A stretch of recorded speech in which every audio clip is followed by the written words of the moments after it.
I got you. So that was it. Yeah.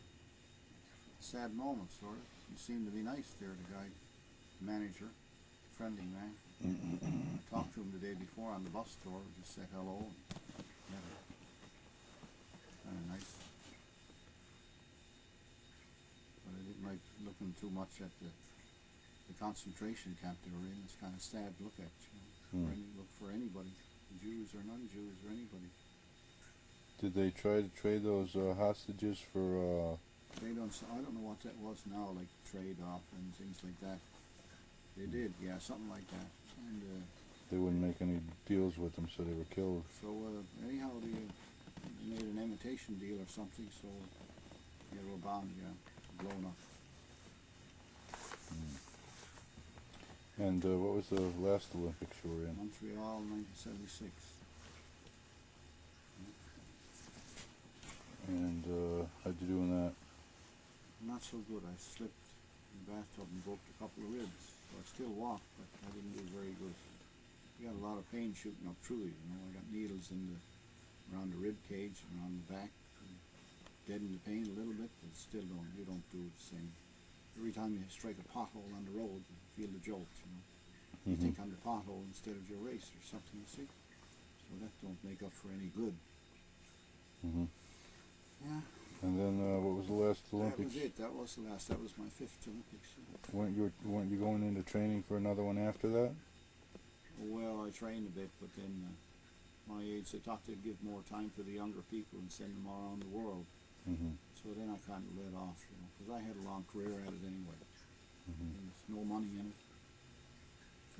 So well, I can't say what's the good of it, but you always want to win. Everybody wants to win. That's why they represent their country, right? When you try to win, you don't know until you get into the competition. Did they ever approach you to have your picture put on a Wheaties carton or anything? No, not too much. No. I would take my trips away if they did for all the money they give, you know. Depends, but I wasn't that popular. They want somebody who's all over in 100-yard dash and things because it happens quick and gets the crowd worked up. You know, people don't want to walk. They want to watch a race walk for 5 hours or 4 hours. Things, a 31-mile race walk. You know, when they can have another event that's over in so quick a time. Now, what was this you were telling me that you'd beat the runners in long distances?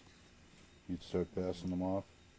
Oh yeah, well that's, if you're in shape, you know, runners get tired and I was in shape, so that's like to say a man walking fast can beat a horse that's running, because the horse gets tired running. When it stops to walk, it can't make time because the muscles are changed. Same thing with a runner.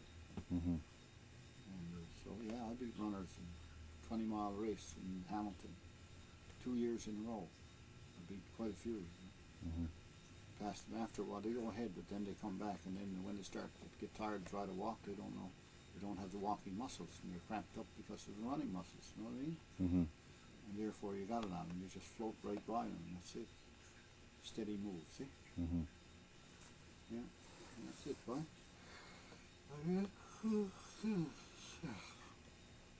So is there a different muscle process when you're running than when you're walking?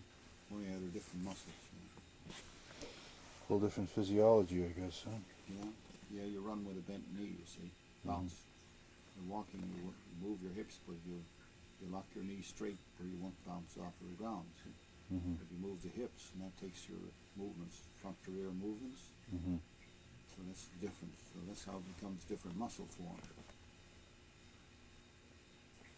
How are the walkers today? I guess everything's a science now. They have them on computer and they analyze them. Motion. More so, I'm sure, than they used to, but I don't check up with the race walkers because it's hard to quit if I don't want to get back at it again. See? It's too hard to quit when you're in it. You get in shape and you get sort of addicted to it, you know? You get the muscle soreness out, and then you got another race coming up, and then you're sore, and then by the time you get all toned up, your nerves are twitching, you're going into another one. So it's a vicious circle, sort of. But that's life. That's what you're there for. That's what separates the men from the boys, right? Well, I suppose you look at it that way. It's dedication. The bad's got to go with the good. That's what happens. When the rest of the fellas are down the bar sitting down watching